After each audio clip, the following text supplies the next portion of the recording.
Di jantung kota Solo, Jawa Tengah, berdiri megah gedung wayang orang Sriwedari, sebuah oase budaya yang menghadirkan pertunjukan wayang orang yang memukau. Lebih dari sekedar tontonan, wayang orang Sriwedari adalah pengalaman budaya yang imersif. Para penari, gerakan tarian yang indah, alunan musik gamelan merdu, dan dialog-dialog yang serta makna membawa penonton dalam sebuah perjalanan magis ke dunia pewayangan.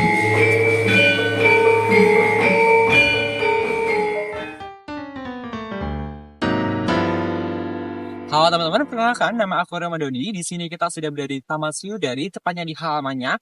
Untuk itu, kita akan melakukan wawancara dengan salah satu aktor dari pewayangan orang Sriwedari. Oleh karena itu, karena kita jadwal untuk wawancaranya itu nanti malam, tepatnya pada pukul 19, maka dari itu, karena ini masih sore, kita akan melakukan jalan-jalan sebentar. Halo teman-teman, kita bakalan jalan-jalan lagi nih sebelum wawancara. Ternyata di sini di Solo banyak sekali jajanan dan oleh-oleh khas Solo di beberapa jalan. Saya sampai bingung nih dari pagi sampai sore mau jalan-jalan kemana.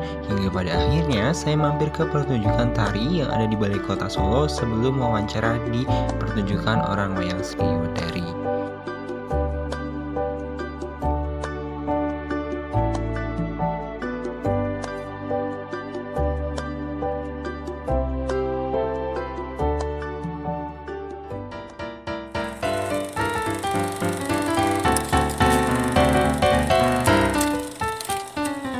Untuk 2021 sebenarnya kita udah datangnya ada di dalam gedung Sriwedari dan saya sudah bertemu dengan Bapak. Mungkin boleh diperkenalkan dulu Pak. Nama saya Dinci Wibowo. Di sini sebagai pemain wayang sekaligus merangkap tugas koordinator orang-orang Sriwedari. Kira-kira udah berapa lama sih Pak menjadi seorang aktor? Kalau saya sudah sekitar 16 tahun. Dari 2006. Nah pas Mas itu melakukan gerakan tuh pernah nggak mengalami kecelakaan di bagian kemarin? Semoga saja tidak. Tapi kalau sebatas terkilir itu ketika dulu pernah. Tapi tidak sampai parah lah. Jadi itu ada teman-teman juga banyak sih yang seperti itu karena kan gerakan untuk istilahnya perang ya, itu memang harus, kalau yang mudah kan lebih harus ke situ dulu. Memang terkadang kita sampai terpleset atau apapun itu yang membuat kita terkilir, tapi tidak sampai parah dan jangan sampai lah. Kalau boleh tahu gerakannya itu seperti apa ya Pak? Soalnya kan kalau kita ngomong kan kayak film gitu. Iya. Gerakannya itu gimana? Yang jelas gerakannya adalah gerakan dasar seni tari, Mas. Seni tari. Jadi dengan kalau praktek di sini kan mungkin nanti bisa dilihat, tapi kalau ingin lihat jelas itu diambil di TikToknya Wayang Orang Sriwedari atau di Instagramnya Wayang Orang Sriwedari, itu ada semua. Ada latihannya, nanti ada juga pas saat kita pentas, banyak sekali. Nah pas latihan atau pertunjukan kan pasti ada irama dalamnya kan, atau ada irama musiknya. Iya. Nah itu gimana sih cara biar sinkron dengan musik? Kalau gerakan dasar itu biasanya kita pakai hitungan 1, 2, 3, kayak senam lah, 4, 5, 6, 7, 8, mulai seperti gerakan tangan itu 2, 3, 4, 5, 6, 7, 8, itu ada gerakan, ada hitungannya dan ada ritmenya juga, gerakannya ritmis. Nah, itu kalau digabungkan dengan musik gamelannya tuh apakah sulit? Sebetulnya kalau dari awam memang sulit, tapi karena dari seni tari juga dilandasi oleh seni karawitan, jadi kita tahu seperti ladrang nanti berapa gongan, hitungannya 32 atau 2, 4, 6, 7, kenal 1, itu 2, 3, 4, itu nanti ada sendiri. 4 kenal ya 32 ya, 32 hitungan satu gongan gitu. Kalau di pertunjukan kan biasanya kan ada kayak ngomong langsung gitu nggak? Iya. Nah itu Dialog. biar suara kita lebih keras daripada suara gamelan atau musiknya itu gimana? Biasanya kalau untuk dialog, jadi kita saling mengisi. Ketika pemain wayang sudah melakukan dialog wayang, istilahnya di wayang itu ono-cono, itu gamelan pasti dengan sendirinya pelan atau berhenti. Tapi ketika untuk suasana yang kaget, kaget itu baru gamelan naik, kita berhenti. Tapi ketika bersama-sama dengan gamelan berbunyi, kita juga berdialog, kita harus lebih keras. Tergantung karakter kita yang kita bawa juga sih. Berarti peran dari riasan itu juga berpengaruh ya Pak? Iya, sangat pengaruh. Tapi kalau di riasan kan kita untuk mengekspresikan kan hanya satu ya Pak dalam riasan. Kita kan riasan dari misal babung itu kan biasanya kita kurang tahu ya untuk babung sejarah. Atau misalkan babung itu kayak marah kan dari awal marah kan berarti riasan itu udah kayak marah. Iya. Nah kalau misalkan kayak sedih itu gimana dari ekspresinya? Kan sulit gitu.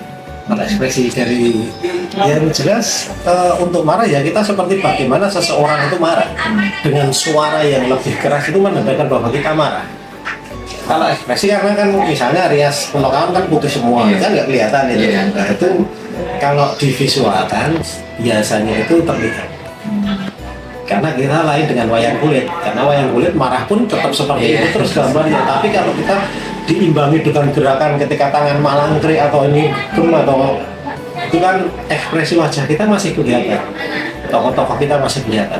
Berarti dari gerakan tangan ataupun suara itu Iya, itu jelas sangat mendukung bagi gerakan untuk ekspresi mata. Nah, kira-kira tuh ada alat bantu apa sih Pak dalam membantu untuk latihan gitu? Alat bantu kita dapat membantu. Nanti langsung ya. Iya. Untuk latihan sendiri tuh dari kecil tuh apakah dibantu oleh senior langsung atau gimana? Maksudnya kan kalau kita latihan itu kan pasti ada pelatihnya ya. Nah untuk yang di poin itu apakah langsung dari turun dari seniornya atau mungkin kita Kalau kita ya, langsung saya di senior kita.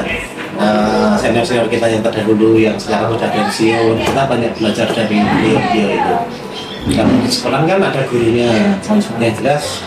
Kalau di sini kan karena sudah ada gurunya, kita di sini kan sifatnya bekerja semua. Jadi kita yang baru harus lebih banyak belajar pada yang senior.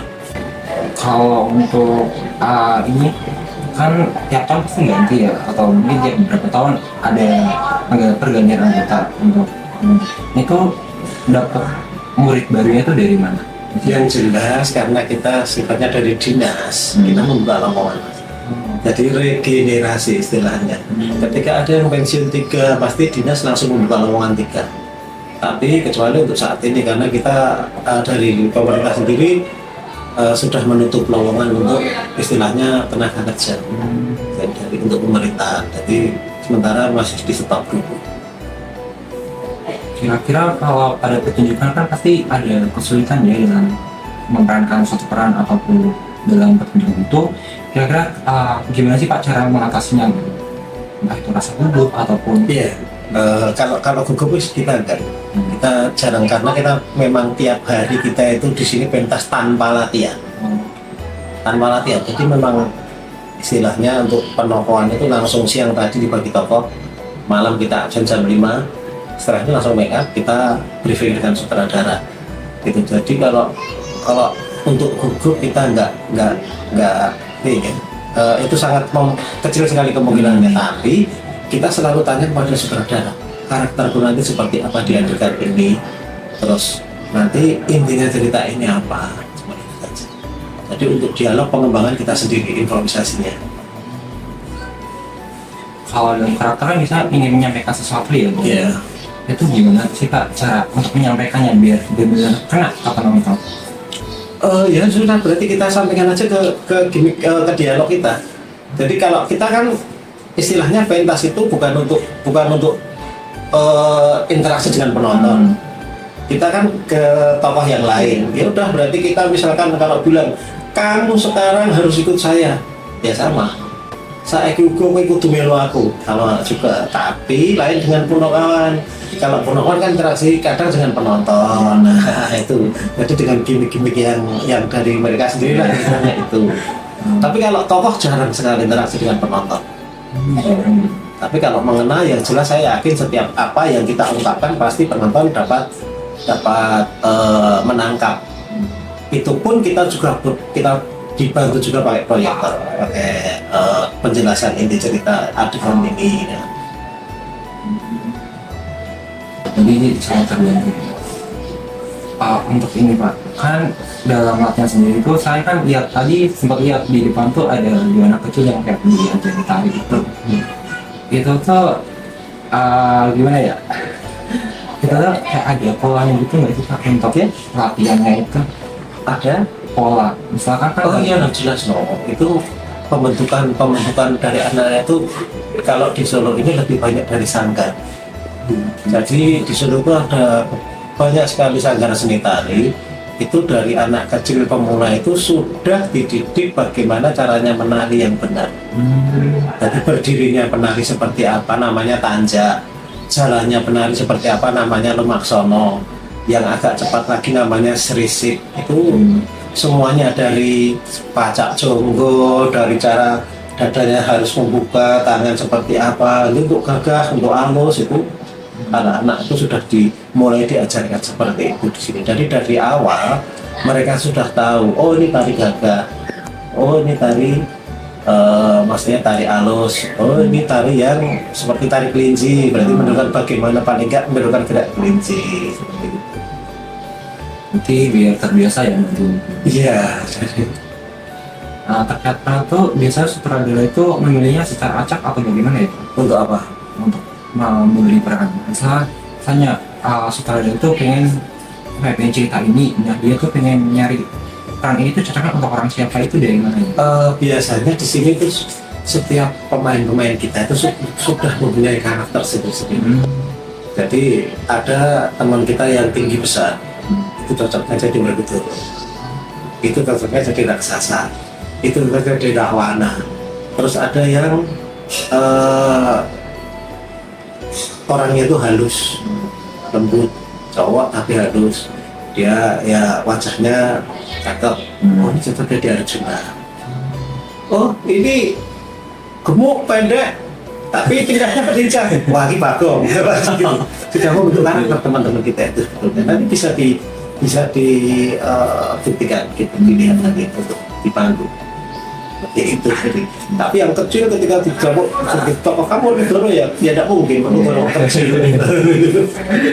Jadi sudah ada pembentukan karakter sendiri dari bawaan teman-teman. Terkait promosi kan saya udah lihat di ini ya, saya juga sempat follow juga cerita awal. Kira-kira tuh selain dari IG itu ada media apa lain ya Pak untuk promosi? Yang jelas kita sekarang gencarnya malah di TikTok. Ya karena setiap penonton yang saya tanya itu kan sekarang banyak sekali yang muda-muda yang kemudian setiap kali saya tanya dari mana Pak? Dari TikTok, aplikasi TikTok. Berarti lebih fokus ke TikTok ya sekarang? Ya sebetulnya kita semuanya mencoba untuk berfokus semuanya itu kita tidak hanya TikTok saja, IG pun kita juga gencar Pak. Ini sebenarnya pertanyaan yang agak ini sih Pak, agak Sensitif. iya. Tidak apa-apa kalau selama sifatnya umum sih tetap saya jawab tidak apa-apa. Ini berkaitan tentang perhitungan, ini juga perhitungan gaji ya Iya, tidak apa-apa. Nah untuk dalam pementasan ini tuh mereka menentukannya itu berdasarkan apa ya? Apakah berdasarkan dialog yang mereka dapat atau bagaimana? Untuk gaji teman-teman ya. Iya. Karena kita kan di bawah Dinas Kebudayaan dan Pariwisata yang notabene itu di bawah naungan dari pemerintah kota. Istilahnya kita itu aparatur sipil negara, Mas. ASN. Jadi kalau saya sendiri sudah PNS diangkat di tahun 2006. Teman-teman sementara masih semoga perjalanan menuju ke sana sih, ada yang P3K juga, tapi teman-teman ini masih istilahnya TKPK, kalau di sini kan tenaga kontrak. Istilahnya tiap tahun harus perpanjang kontrak terus. Tapi ini perjalanan semoga bisa menuju ke pegawai negeri juga. Untuk gaji kita sudah tidak memikirkan gaji kupiro ya, enggak, itu sudah tetap. Tapi gaji setiap bulan sudah masuk ke rekening kita. Untuk pendapatan kita tiket itu tidak masuk ke kita. Jadi langsung PAD, langsung ke pendapatan asli daerah yang tiap pagi ini jual, besok pagi kita setor ke pemerintah kota, masuk di Dinas Pendapatan Daerah langsung. Jadi untuk yang menentukan harga tiket juga pemerintah, jadi bukan kita. Kita di sini cuma karyawan istilahnya. Itu jadi tidak apa-apa sih. Ya seperti halnya PNS yang lain kalau kita. Kalau saya kerja itu harus sensitif sebenarnya, terutama kan kalau orang-orang Enggak apa-apa selama ya mungkin dari orang-orang awam yang taunya, wah penontonnya banyak, penghasilannya wayang Iya. pasti besar. Wah penontonnya kok cuma 3, masa ini wayangnya ra digaji gitu kan. Enggak, kita sudah dipenuhi semua oleh pemerintah. saya mikirnya tuh dari penjualan tiket malah. Nah itu kalau dulu mungkin seperti itu secara terbentuknya wayang orang itu tadi seperti itu. Jadi ketika keluar dari Mangkunegaran itu pada Raja Mangkunegara yang nggak menang itu. Dulu kan sebetulnya yang ini kan dipentaskan di Istana Mangkunegaran, tidak untuk umum. Tapi karena terjadi inflasi pada Raja Mangkunegara yang ke-6 itu wafat, akhirnya pemainnya kan disuruh keluar, membuat suatu grup topong-topong dari satu tempat lain itu dikomersilkan. Hasilnya nanti dibagi untuk pemainnya. Berarti dulu masih Tapi dari tahun ke tahun akhirnya oleh Simon Paku Boleh yang ke-10 diberikan tempat ini. Ini dulu namanya Kebun Rojo, kebun binatang. Akhirnya di tempat sini dan setelah dari Simon itu akhirnya kan diperhatikan oleh pemerintah. Akhirnya diangkat pegawai oleh pemerintah dan itu sampai sekarang kita sudah menjadi staf pemerintahan itu di bidang kebudayaan. Jadi kita melestari budaya itu. Karena sekarang sudah bergabung dengan pariwisata, secara otomatis kita kan menjadi objek wisata. Nah itu di wayang orang Kebon Rojo berkembang lagi karena kita itu di kawasan Ciwidey di sini namanya. Dulu banyak binatang-binatang mas di sini. yang besar. Iya, ini kan sekarang dulu Iya. banyak lah gajah apa kebun binatang lah istilahnya di sini tuh untuk tempat peristirahatan raja dulu zaman dulu. Di kawasan Ciwidey akhirnya berkembang dari tahun ke tahun sampai sekarang menjadi wayang orang Ciwidey sampai sekarang. Panjang cerita. Panjang sekali, makanya ini tadi kan cuma intinya saja yang saya ambil. Tapi banyak juga saudara yang masih di bawah saya, ada adik sudah jadi perantara. Banyak juga. Langsung terjun. Ya sebetulnya enggak langsung terjun, jadi semua itu berawal dari panggung. Dengan melihat panggung tiap hari, oh cerita ini. Setiap orang kan tingkat hafalannya kan sendiri. Dia bisa menghafal cerita ditulis. Suatu saat bisa menyutradarai. Tapi memang perjalanan waktu yang jelas membuat kita seperti ini.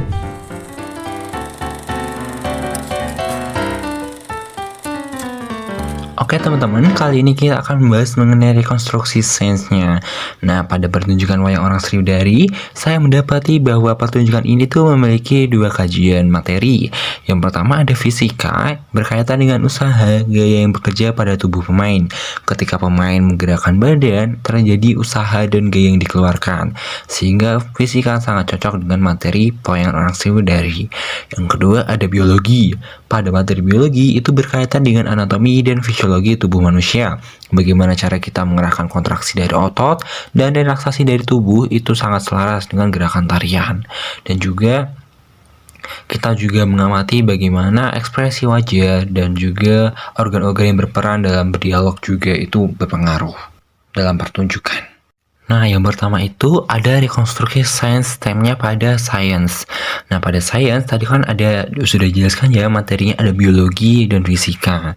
Nah, di sini tuh ada otot. Otot yang berperan pada pergerakan pemain wayang tuh bagaimana?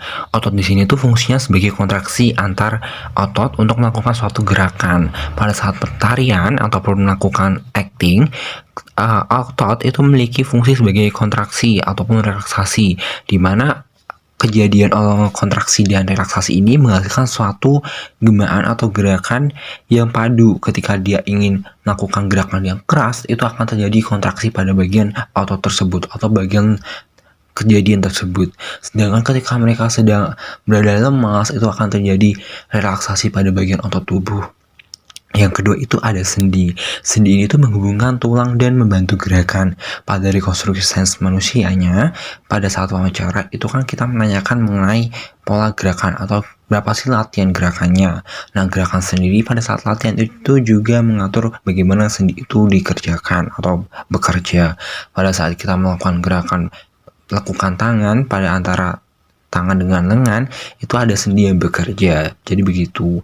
Yang ketiga itu ada tarikan tangan. Tarikan tangan ini merupakan kajian materi dari fisika, teman-teman.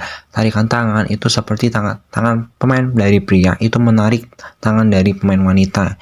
Di sini tarikan dari pemain pria itu memberikan gaya, di mana si wanita itu tidak mengerahkan gaya atau mengerahkan gaya yang berlawanan, begitu. Yang keempat itu ada penumpu. Penumpu itu merupakan sendi dan otot yang menumpu dari seluruh bagian atas badan.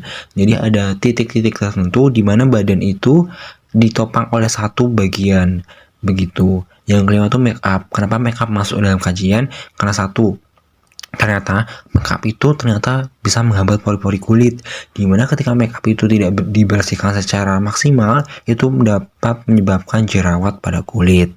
Yang keenam ada pita suara. Pada pita suara ini kajian dari anatomi dan fisiologi. Pada pita suara itu memberikan kesan tinggi rendahnya nada dan karakter pemain. Ketika dia melakukan ekspresi marah, dia melakukan suara lancang, itu memberikan nada yang tinggi dan nada yang keras, sehingga pita suara sangat berperan. Yang ketujuh ada pernafasan. Pada ikatan jarik antar pemain, jadi pemain kan dibalutin jari ya teman-teman, itu juga menghambat fleksibilitas dari pernafasan perut. Jadi anatominya di sini tuh pernafasan perut itu sulit untuk beraktivitas atau sulit untuk dilakukan, sehingga kemungkinan besar pemain wayang itu menggunakan pernafasan dada. Yang kedelapan ada usaha. Usaha di sini merupakan besarnya kekuatan untuk menahan beban tubuh bagian atas oleh kaki, begitu. Ini untuk ethnoscience. Nah, teman-teman, selanjutnya kita masuk ke ethnoscience STEM-nya tuh yang teknologi. Nah, di teknologi sendiri ini tidak masuk ke bagaimana penari ya, atau bagaimana aktor itu melakukan gerakan, tapi lebih ke arah tata panggungnya. Contohnya di sini itu ada mikrofon. Mikrofon di sini tuh untuk mengeratkan suara pemain. Jadi ketika dalam pertunjukan, ketika ada dialog, ada beberapa pemain itu menggunakan mikrofon. Ataupun sinden ketika menyanyikan lagu itu juga menggunakan mikrofon. Selain itu juga pemain gamelan juga dibekali mikrofon untuk mengeraskan suara dari musik. Yang kedua itu ada kamera. Kamera di sini tuh dia tuh membantu pengambilan video atau gambar. Jadi pada teknologinya sendiri, pada pewayangan ini tuh ada dokumentasi teman-teman. Dokumentasinya tuh untuk mempromosikan dari pertunjukan wayang. Tadi juga sudah disebutkan ya di wawancara bahwa mereka tuh juga fokus untuk bekerja di TikTok atau mempromosikan mengenai budayanya di TikTok, bahkan di YouTube. Jadi kamera di sini dibutuhkan sebagai dokumentasi. Selanjutnya tuh ada gamelan. Nah, gamelan ini merupakan alat musik tradisional. Kenapa bisa masuk teknologi? Karena gamelan ini merupakan alat musik, teman-teman. Alat musik di sini itu merupakan suatu teknologi dalam menyampaikan suara atau menyampaikan pesan-pesan tertentu, atau bisa dibilang menyampaikan rasa, begitu. Jadi ketika kita mungkin galau ya, pas galau di rumah itu kan juga kita pasti kadang nyetel lagu-lagu galau, itu sebagai penyampaian rasa. Jadi kalau di pertunjukan tuh sebagai sebagai bumbunya dari pertunjukan. Yang keempat itu ada proyektor. Nah, di proyektor wayang orang Sri Widari, karena penontonnya tuh terkadang bukan dari daerah Jawa asli, jadinya proyektor di sini tuh membantu memahami jalan cerita wayang. Contohnya ketika waktu saya pergi berdokumentasi dari kegiatan vlog ini, itu ada penonton dari Jambi, teman-teman. Jadi mereka dari Jambi itu tidak paham mengenai bahasa Jawa, sehingga proyektor ini tuh digunakan untuk memahami, oh ternyata alur jalan ceritanya tuh di sini, begitu. Nah, yang terakhir itu ada lampu. Lampu ini merupakan teknologi dalam pertunjukan, karena pada dulunya itu pertunjukan itu dia tidak menggunakan lampu, biasanya itu menggunakan lilin ataupun lantern atau lentera. Nah, di sini tuh sudah terupgrade ya teman-teman. Lampu atau lampu yang sering kita gunakan di kehidupan itu membantu pengarahan suasana panggung. Jadi ketika panggung tersebut lagi perang, itu biasanya jedak-jeduk lampunya biar terasa suasananya tuh benar-benar perang. Terus kalau lampunya tuh disetting rendah atau redup, itu berarti ada suasana yang sedang sedih gitu. Begitu teman-teman untuk ethnoscience teknologi dari pertunjukan wayang. Nah, selanjutnya teman-teman, ini ada ethnoscience dari engineering. Nah, ethnoscience dari engineering itu yang pertama itu ada tata panggung, teman-teman. Tata panggung ini itu diartikan sebagai alur masuknya pemain dan peletakan material pendukung untuk penampilan. Misalnya, kita ketika perang, kita tidak mungkin sebelum perang itu membawa pedang, seluruh anggota membawa pedang. Jadinya ya kalau misalkan kita ingin segera pertunjukan itu ketika mau peran, maka alat-alat tersebut harus diletakkan di bagian yang tidak terlihat oleh penonton. Jadi tata panggung ini tuh sangat penting teman-teman dalam proses sistematika pertunjukan. Nah, yang kedua itu ada posisi gamelan. Posisi gamelan itu memengaruhi dari sudut pandang pemain dan suara.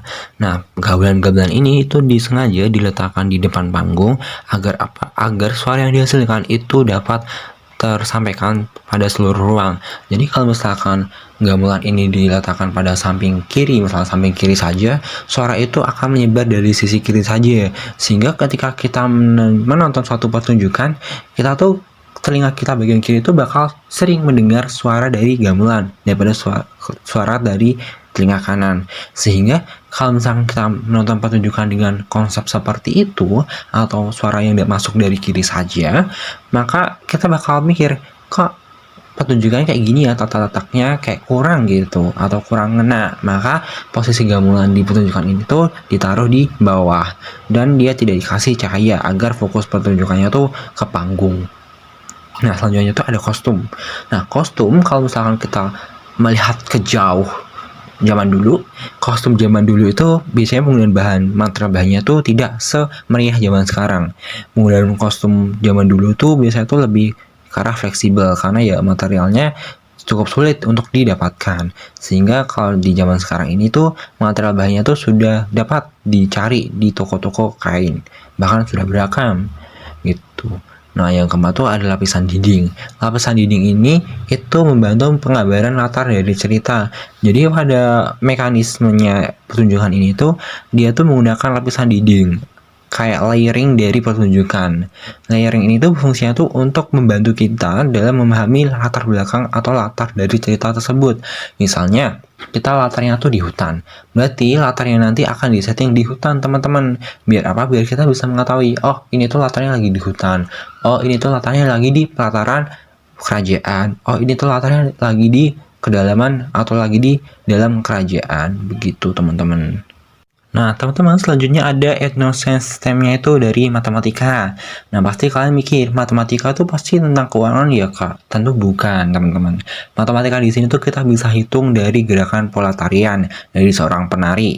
Nah, pola tarian ini merupakan suatu gerakan dengan sesuai pola lantai. Jadi, ketika kita melakukan latihan, misalnya mungkin teman-teman pernah nih pas waktu SMA ataupun SMP pas kelas olahraga itu ada pola-pola tertentu untuk melakukan gerakan, misalnya di senam lantai seperti itu teman-teman. Jadi senam lantai kan ada pola-pola sendiri. Nah, di tarian tuh juga ada. Di wawancara tadi juga dijelaskan juga ya teman-teman, kayak ada pola tersendiri, misal ada ketukan berapa gitu juga ada. Nah, yang kedua itu ada nada gamelan dengan sinden. Jadi ketika nada gamelan dan sinden ini berpadu, itu harus ada keselarasan antara nada gamelan dengan sinden sehingga menghasilkan pertunjukan yang indah. Jadi sensenya di sini itu adalah perhitungan antara nada gamelan dengan sinden. Jadi ketika nada gamelan tinggi, biasanya sinden itu tinggi nadanya.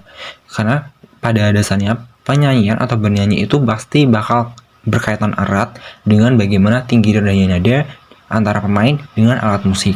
Nah, yang ketiga itu ada ketukan. Ketukan di sini tuh merupakan ketukan dari penari yang menjadi dasar kunci keselarasan gerakan.